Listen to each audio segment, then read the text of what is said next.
Hello students, welcome to science institute.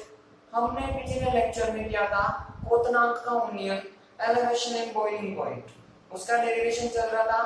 पहले हमने boiling point की डेफिनेशन समझी कि वह टेम्परेचर जब लिक्विड का जो वेपर प्रेशर है वह इक्वल हो जाए किसके, वेपर के या उसकी गैसीय अवस्था की वाष्प दाब के बराबर हो जाए।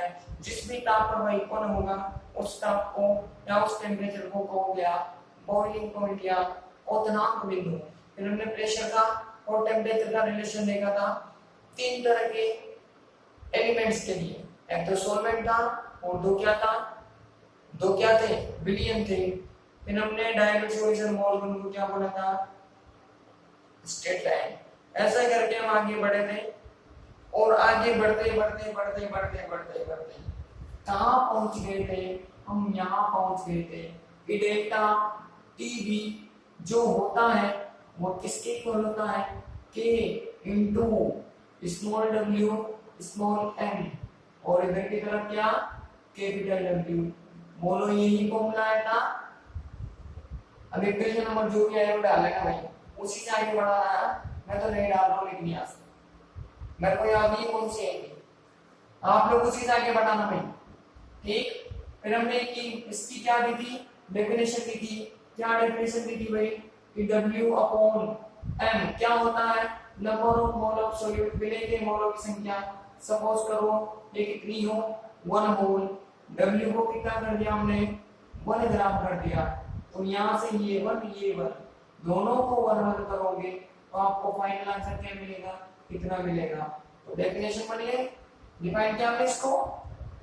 कैसे किया कि जब 1 मोल विलेय को 1 ग्राम सॉल्वेंट के अंदर डिसॉल्व किया जाता है, घोला जाता है, तो उसके क्वोथनांक में होने वाला उन्नयन, उसके बॉइलिंग पॉइंट में होने वाली इंक्रीज उसके उन्नयन स्थिरांक के बराबर होती है, एलिवेशन कांस्टेंट के इक्वल होती है। इसको बोला इसके अंदर। तो जो भी बॉइलिंग पॉइंट में इंक्रीज हुई वो किसके इक्वल हो जाएगी, के इक्वल हो जाएगी। यहाँ से साफ ही दिख रहा है। और डेफिनेशन बनाना आपको बचपन में सिखा दिया था, बचपन मतलब 11th क्लास। साइंस के हिसाब से बचपन वही आपका, बिल्कुल बचपन उसी को कहते हैं। सब जानते हो, जो नहीं जानता। तो इतना पहुंच गए थे। अब जरा सोच कर देखो, थोड़ा सा इसमें प्रैक्टिकल पढ़ करते हैं कि हम प्रैक्टिकल करते हैं। माना कि हमने विलेय में कौन ले लिया, NaCl, और विलायक में क्या ले लिया, वाटर ले लिया। तो करना क्या है, इसका 1 मोल लेना है। 1 मोल का मतलब कितना, अरे बोलो भाई बोलो, 58.5 ग्राम। अरे ये होता है क्या 1 मोल का मीनिंग, बिल्कुल सही। 1 ग्राम का मतलब तो 1 ग्राम होता है। अगर मैं 1 ग्राम को प्रैक्टिकल पे लेके आता हूँ, हाँ डेली लाइफ में लेके आता हूँ, तो 1 ग्राम वाटर कितना होता होगा, 1 बूंद, 2 बूंद, 3 बूंद, ज्यादा से ज्यादा 4 बूंद। इससे ज्यादा हो सकता है क्या, मैंने ज्यादा बता दिया, लेकिन मान लो आप, तो मान लो कि ज्यादा से ज्यादा कितना जल होगा, 4 बूंद जल होगा और ड्रॉप वाटर होगा। और ये कितना होता है, 15 ग्राम। काफी बड़ी अमाउंट होती है, होता है ये। आज जाना लेक्चर को देखने के बाद और 50 ग्राम या 58 ग्राम तोल के देखना भाई कितना सारा होता है। लगभग इतनी सारी अमाउंट होती है, मैं यहाँ पे से कर रहा हूँ, लगभग इतनी सारी अमाउंट होती है, मतलब काफी ज्यादा अमाउंट होती है। अब इस 3-4 ड्रॉप वाटर के अंदर इतने सारे NaCl को घोला जा सकता है क्या, अरे घोला जा सकता है क्या।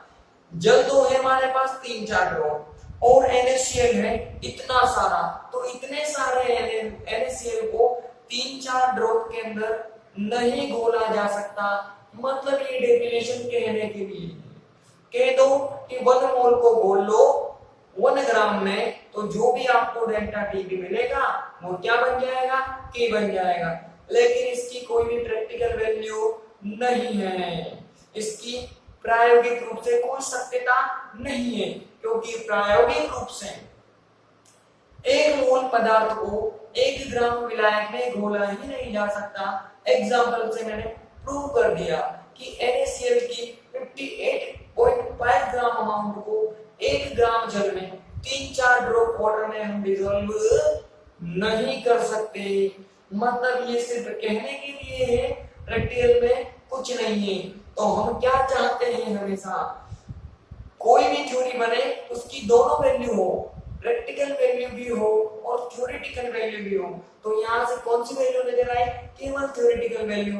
प्रैक्टिकल वैल्यू नजर आए क्या, नहीं आए, तो वो बनानी पड़ेगी। और बनाने के लिए क्या लगाएंगे हम, दिमाग लगाएंगे। बहुत है हमारे पास, बहुत है हमारे पास, बहुत। तो दिमाग लगाओ। हमने दिमाग लगाया, बहुत सोचा सोचा सोचा और एक कंक्लूजन पर पहुंचे कि भैया ऐसा कर दो, इस इक्वेशन को ऊपर और नीचे इससे मल्टीप्लाई कर दो, आप 1000 से मल्टीप्लाई कर दो। और जैसे ही 1000 से मल्टीप्लाई किया, हमारा काम तो हो गया। अरे कैसे काम हो गया, हमने जो ये नया बनाया इसको हमने क्या बोला, नया कांस्टेंट। ये पहले से कांस्टेंट था, 1000 भी कांस्टेंट। अरे इसमें इसका भाग लगाओगे, कांस्टेंट कांस्टेंट, तो नया कांस्टेंट बना, क्या बोला, के बी बोला। और इसका नाम दे दिया, ये क्या था, इंडियन कांस्टेंट, एलिवेशन कांस्टेंट। इसका नाम दे दिया हमने मोलर एलिवेशन कांस्टेंट दे दिया भाई। नया कांस्टेंट बना दिया हमने मोलर उन्नयन स्थिरांक को लेकर आते हैं हम। अब नया फॉर्मूला क्या बना भाई, delta TV is equal to KB. ये मान समा गया केबी के अंदर, ठीक है ना। ये सब दिमाग का खेल है हमारे, बिल्कुल सबका सब हमारे दिमाग का खेल है। मोलो नया फॉर्मूला ये बना। अब जरा इस पर भी डेफिनेशन अप्लाई करके देखते हैं क्या इसकी प्रैक्टिकल वैल्यू है क्या। चलो भाई करते हैं।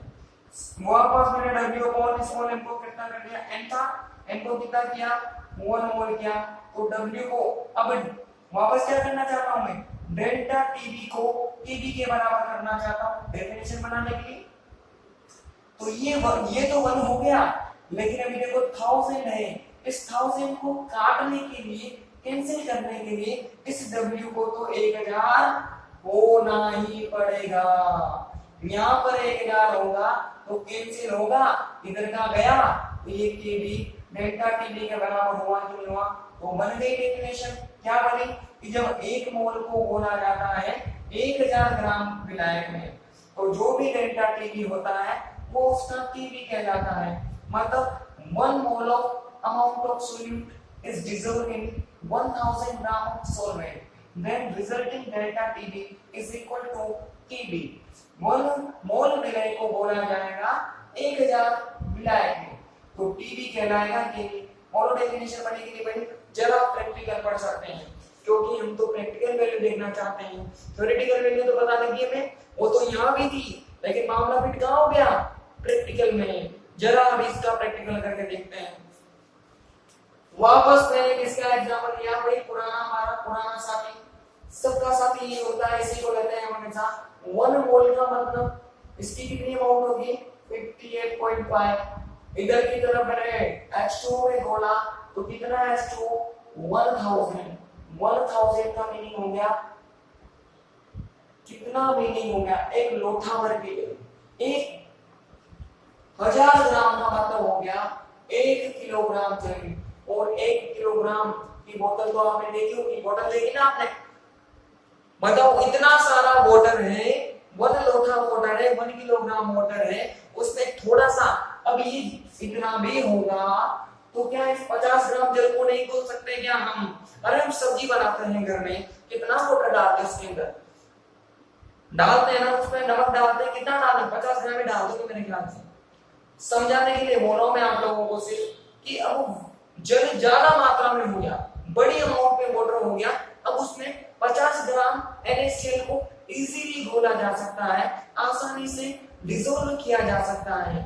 मतलब जो हमने नई डेफिनेशन बनाई उसकी दोनों वैल्यूज है, प्रैक्टिकल वैल्यू भी है और थ्योरेटिकल वैल्यू भी है। तो ये हमारी डेफिनेशन से नहीं थी, हमने चेंज किया और चेंज करके नई डेफिनेशन बना दी, नया कांस्टेंट डिफाइन कर दिया और जिसकी दोनों वैल्यू होगी, प्रैक्टिकल भी होगी और थ्योरेटिकल भी होगी। मोल्स को क्या कहेंगे हम? मोलर उन्नयन स्थिरांक या मोलर एलिवेशन कांस्टेंट। आगे बात समझ में? अरे आगे की नहीं आगे, तो हमने कहां तक किया था? हमने यहां तक कर लिया था।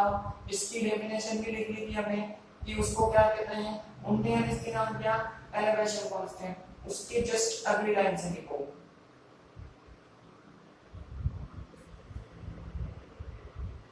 प्रायोगिक रूप से एक मोल विलय को 1 ग्राम विलायक में, 1 मोल विलय को 1 ग्राम विलायक में नहीं घोला जा सकता, नहीं घोला जा सकता। अतः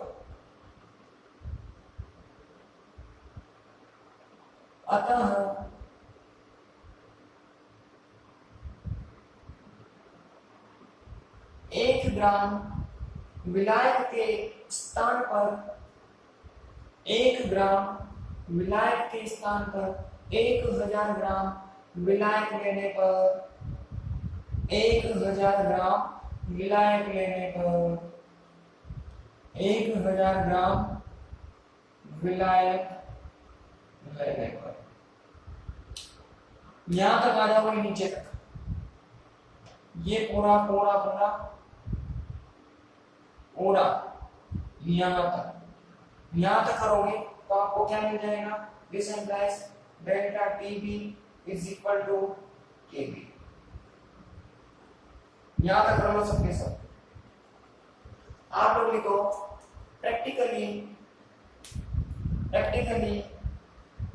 1 mole of solute cannot be dissolved in 1 gram of solvent, cannot be dissolved in 1 gram of solvent.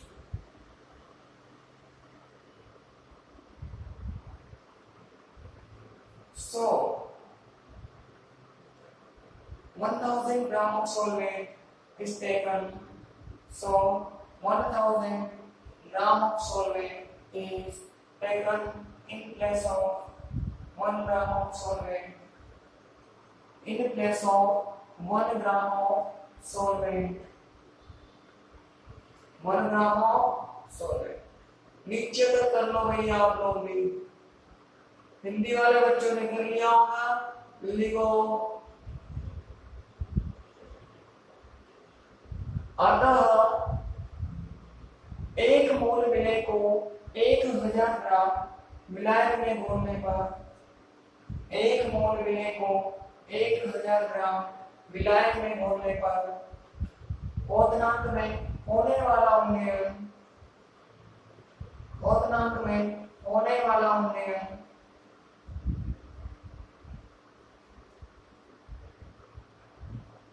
Molar उन्नयन स्थिरांक कहलाता है। मोलर उन्नयन स्थिरांक कहलाता है। इसे मोलर क्वथनांक बिंदु स्थिरांक भी कहते हैं।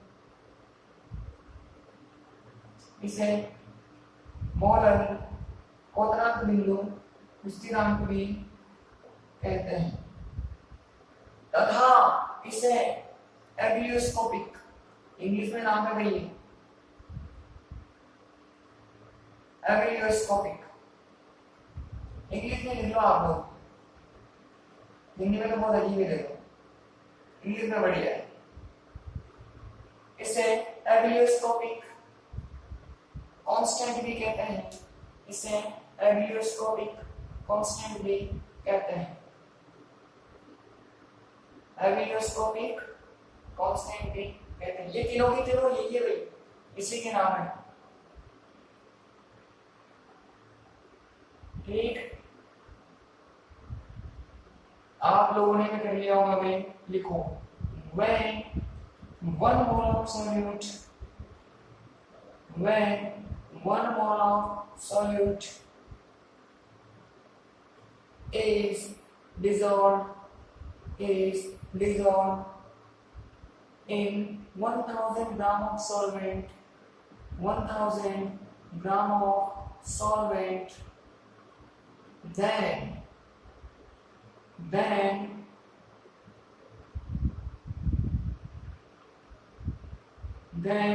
increasing boiling point,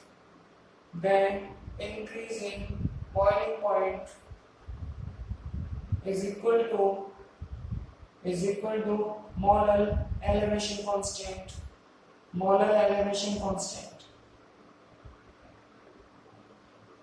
It is also called molar boiling point constant.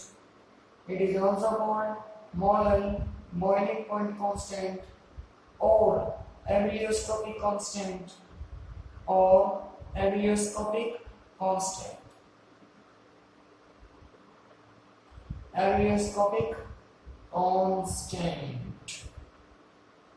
Done. चलो आगे बढ़ते हैं। अब देखो, we know that what we know that formula molarity। बोलो, मोलरिटी एन का फॉर्मूला क्या होता है? मोलर का एन का फॉर्मूला। अरे याद करो, पुरानी चीजें नहीं भूलते हैं, बार बार लिखना पड़ेगा मुझे, पुराना नहीं भूलना है। पता है ना क्या होता है? विलेय की दी गई मात्रा small w, given amount of solute, फिर उसी का मोलर द्रव्यमान, इसको हम क्या बोलते हैं? स्मॉल m बोलते हैं। फिर इधर विलायक की दी गई मात्रा इन किलोग्राम, ये किलोग्राम में हो गया। कैपिटल डब्ल्यू चल रहा है यहाँ पे। अगर मैं किलोग्राम को हटा के ग्राम करता हूँ तो ऊपर की तरफ मुझे किससे मल्टीप्लाई करना पड़ेगा? 1000 से मल्टीप्लाई करना पड़ेगा। बोलो, ऐसा ही फॉर्मूला बनेगा क्या? ये गिवन अमाउंट ऑफ सॉल्यूट, विलेय की दी गई मात्रा, विलेय का मोलर द्रव्यमान, विलायक की मात्रा, और ये क्या हो जाएगा? 1000। अब ये काय में चलेगा? ग्राम में चलेगा। एन कितना? जरा गौर करवाओ इस पर और इस पर, और इन दोनों की शक्ल एक जैसी है क्या? बिल्कुल एक जैसी है। तो क्या करोगे भाई? Delta TV is equal to क्या हो जाएगा? KB into small N. ये किसके बीच में रिलेशन हो गया? डेल्टा टीवी में और मोलर में रिलेशन हो गया। This is relation between elevation in boiling point and molarity. आगे बात समझ में, यहां से मोलैरिटी गिवन हो, केबी गिवन हो, तो डेल्टा टी क्या आएगा? उल्टा बोल दो, ये गिवन हो तो ये आ जाएगा, या फिर यहां से बोल दो कितनी वैल्यू अननोन है आपके पास? 1 2 3 4 और ये 5। इन 5 अननोन वैल्यू में से कोई भी 4 वैल्यू आपको दे दे तो 50 की वैल्यू आएगी कि नहीं आएगी? आना ही पड़ेगा, बचकर कहां जाएगी? ठीक है भाई, तो न्यूमेरिकल्स आते हैं। देखो मैं सारी बातें से बताता हूं ताकि आपको है ना न्यूमेरिकल करने में बिल्कुल भी दिक्कत ना आए। ठीक, जरा फटाफट कर लो यार, फिर लिखते हैं इसके नीचे, जल्दी करो याद। हाँ, वीडियो पॉज करके करना है। देखो इसके नीचे, जो कि क्वोथनांक उन्नयन मोलर उन्नयन स्थिरांक, जो कि क्वोथनांक उन्नयन मोलर उन्नयन स्थिरांक तथा मोलरता में संबंध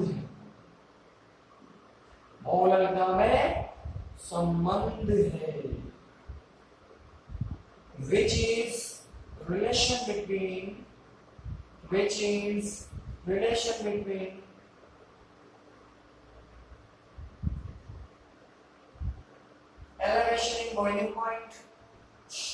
elevation in boiling point, molar elevation constant, and molarity.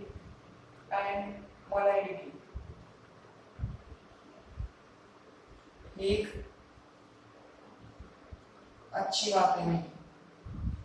अब देखो ये हमारी कौन सी प्रॉपर्टी थी भाई, थर्ड प्रॉपर्टी थी, क्वोशंट में उन्नीय।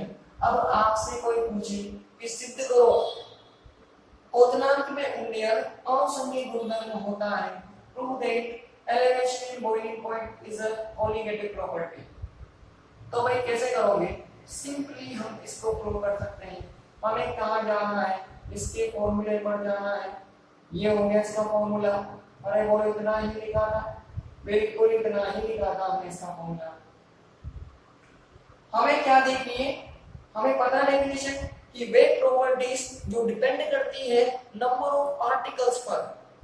नंबर ऑफ पार्टिकल को हमने सीधा सा कहां से कोरिलेट किया था, नंबर ऑफ मोल से कोरिलेट किया था कि अगर कोई भी क्वांटिटी विलय के मोलों की संख्या पर निर्भर करे। बताया ना मैंने स्टार्टिंग में, 2 बार बता चुका हूं मैं, वेपर प्रेशर में भी बता चुका हूं, ऑस्मोटिक प्रेशर में भी बता चुका हूं, वाष्प दाब और पराशर दाब दोनों में मैं एक्सप्लेन कर चुका हूं कि पार्टिकल जो होते हैं वो कोरिलेट होते हैं उसके मोलों की संख्या से। तो यहां से देखो ये जो W/M होता है इससे क्या होता है, number of mole of solute, विलय के मोलों की संख्या। तो डेल्टा टी भी सीधा सीधा डिपेंड कर रहा है मोल पर। मोल पर डिपेंड किया मतलब इस पर डिपेंड कर गया, पार्टिकल की संख्या पर, कणों की संख्या पर निर्भर कर गया। तो बताओ ये अणुसंख्यिक गुणधर्म होगा कि नहीं होगा, होगा और होगा ये सही। यहाँ से हम क्लियरली देख सकते हैं कि ये जो डेल्टा टी भी है वो मोल पर डिपेंड कर रहा है, मतलब क्या होगा, अणुसंख्यिक गुणधर्म होगा, कोलिगेटिव प्रॉपर्टी होगा। बोलो ऐसे करके हम किसी भी क्वांटिटी को कोलिगेटिव प्रॉपर्टी प्रूव कर सकते हैं कि नहीं कर सकते, कर सकते हैं यदि उसके फॉर्मूला में क्या आता है, मोल आते हैं, नंबर ऑफ पार्टिकल्स पर वो डिपेंड करती है। तो चलो भाई लिख लो, ये भी लिख लो रिलेंस। क्वोशंट उन्नयन विलय के कणों की संख्या पर निर्भर करता है। क्वोशंट उन्नयन विलय के कणों की संख्या पर निर्भर करता है, विलय के कणों की संख्या पर निर्भर करता है। अतः यह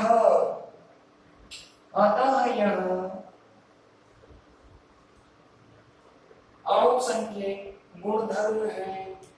अतः यह अणुसंख्यिक गुणधर्म है। आप लोग भी लिख लो, elevation in boiling point depends on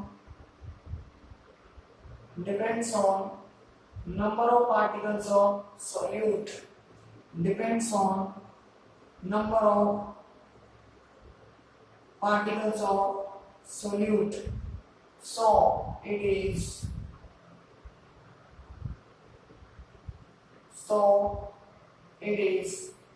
colligative property, so it is colligative property, so it is colligative property। ठीक है भाई, ऐसे करके हम प्रूव कर सकते हैं कि नहीं कर सकते हैं, बिल्कुल कर सकते हैं। अब हमारा अगला टॉपिक क्या है भाई, विलय का मोलर द्रव्यमान ज्ञात करना, determination of molar mass of solute. हर बार हमने बड़े ही इजीली इसको कर दिया है, जो हमें फॉर्मूला मिलता है उसमें से हमें क्या ढूंढना पड़ता है, विलय का मोलर द्रव्यमान, जो क्या होता है स्मॉल m, मतलब यहाँ से हमें किसकी वैल्यू निकालनी है, स्मॉल m की।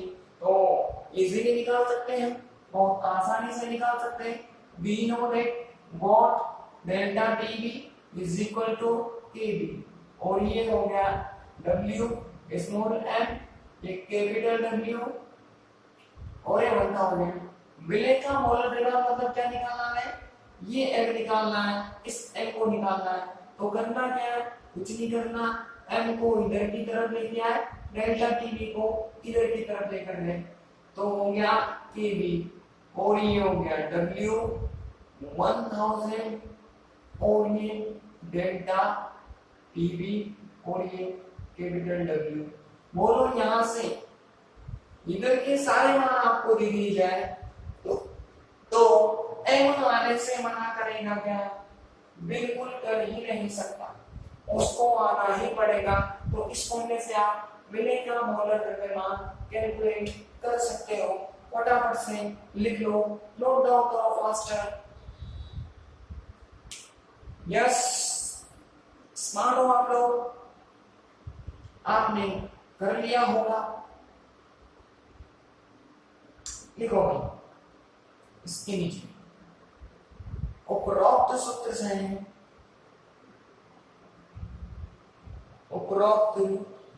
से विलेय का मोलर द्रव्यमान ज्ञात किया जा सकता है।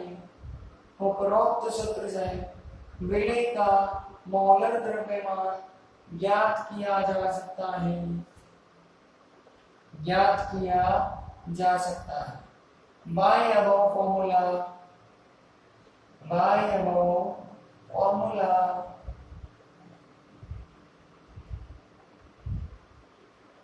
molar mass of solute can be calculated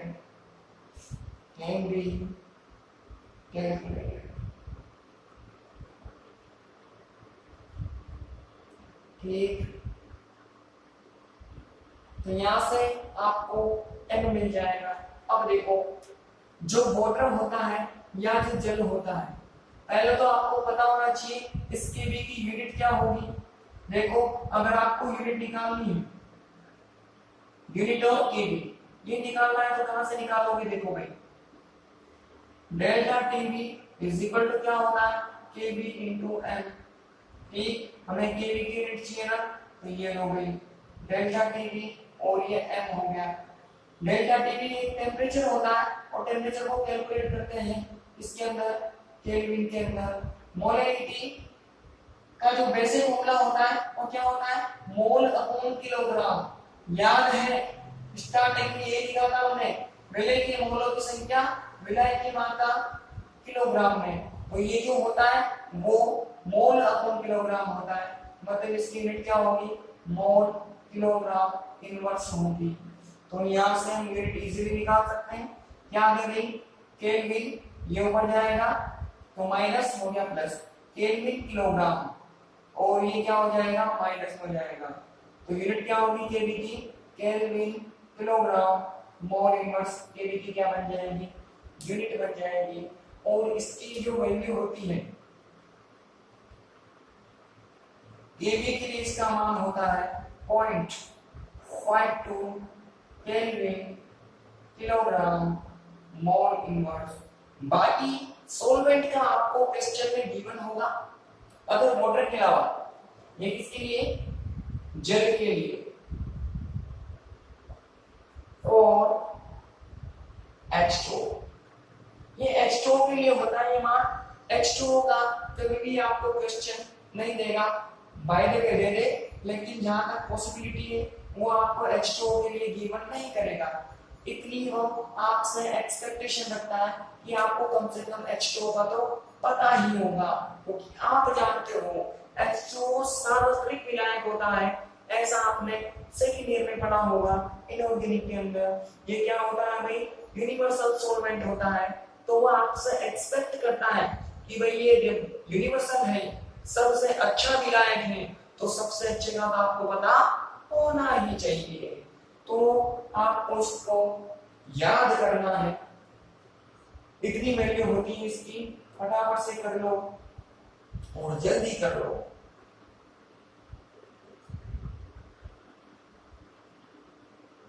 अब देखो, इन दोनों फॉर्मूलास को न्यूमेरिकल आते हैं। पहले तो डेल्टा टी वाले पर, मतलब इस पर भी न्यूमेरिकल आते हैं और इस पर भी क्या आते हैं? न्यूमेरिकल आते हैं। वही चीजें सारी वैल्यू देगा और एक पूछेगा। जरा करते हैं शुरू। पहला न्यूमेरिकल लिखो,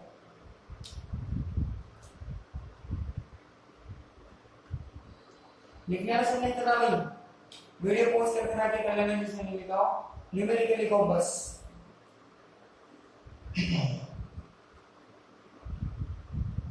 लिखो 15 ग्राम NaCl को 15 ग्राम NaCl को 250 ग्राम जल में घोलने पर 250 ग्राम जल में घोलने पर 250 ग्राम जल में घोलने पर उसके क्वथनांक में होने वाला उन्नयन ज्ञात करो। उसके क्वथनांक में होने वाला उन्नयन ज्ञात करो। क्वथनांक में होने वाला उन्नयन ज्ञात करो।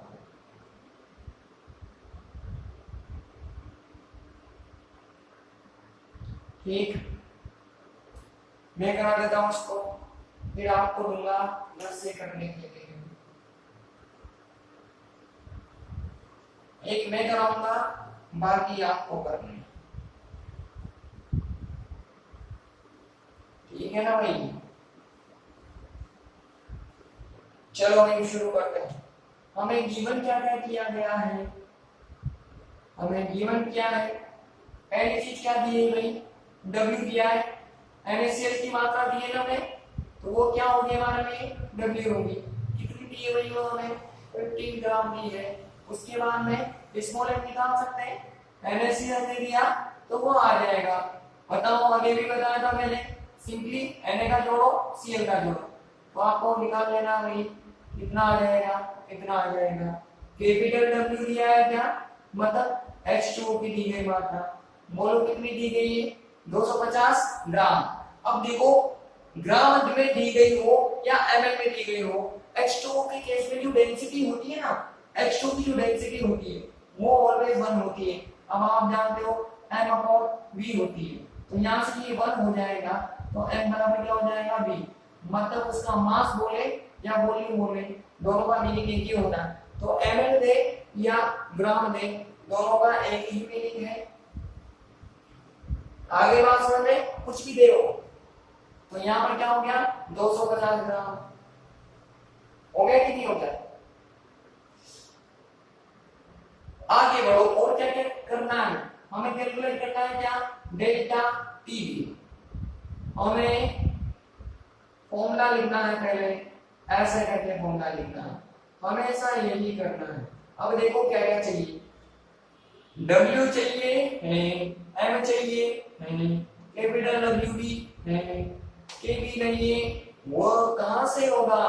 क्योंकि वो तो हमें याद होता है, हमें लर्न होता है, और जो चीजें लर्न होती है वो गिवन नहीं होती। अब सभी को पता है वैल्यू को करना है पुट। ये लो भाई वैल्यू पुट कर दी, ये हो गया 1000 और ये हो जाएगा 58.5 और ये 250 और हो गया। सोल्व कर लो इसको, फटाफट से सोल्व कर लो। पहले सिंपल सिंपल काम करो, ये 3 से कैंसिल हो जाएगा 3 टाइम और ये हो जाएगा 5 टाइम, ठीक है ना? उसके बाद में ये हो जाएगा डेल्टा टी भी, ये पॉइंट रिमूव कर दो, एक पॉइंट से एक पॉइंट गया, एक बचेगा, नीचे की तरफ क्या आएगा? 0 आएगा, वो 0 से एक 0 कटेगा, तो मैं इसको ऐसा लिख दूं 5 अरे समझ में तो आ रहा है ना? इतनी मैथमेटिक्स सबको आनी चाहिए भाई। ये ऊपर 10 बचेगा और नीचे 5 बचेगा, ये 5 से फिर से बुढ़ा उसको कितने टाइम? 2 टाइम। मेरे ख्याल से आप लोगों को समझ आ रहा है। 3 को इससे मल्टीप्लाई कर दिया 6। इतनी मैथमेटिक्स तो सबको आती है, ठीक? ये आंसर क्या में आएगा? केल्विन में आएगा। पता ही है सबको? अरे सबको पता है, केल्विन में आएगा ये आंसर। बताओ डेल्टा टी भी आया कि नहीं आया? अरे आया कि नहीं आया? आ गया, देखो भाई आ गया, ठीक है? तो इसको सोल्व करना है तो आपको क्या मिल जाएगा? डेल्टा टी भी मिल जाएगा। फटाफट से कॉपी मारो, जल्दी मारो, स्क्रीनशॉट लेके मारो, मेरा क्लास लिखेंगे।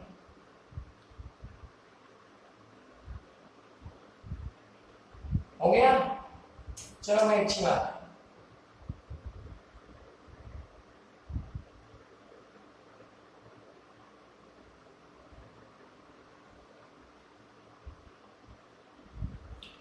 हो गया ना भाई सबका?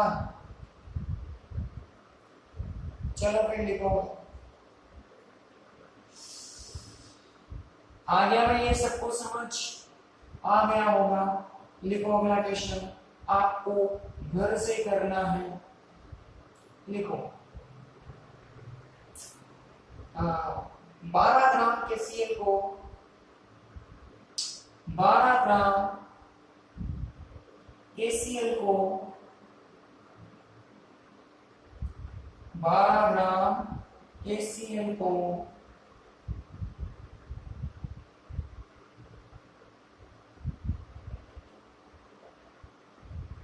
300 ग्राम जल में घोला जाता है। 300 ग्राम जल में घोला जाता है। 300 ग्राम जल में घोला जाता है। तो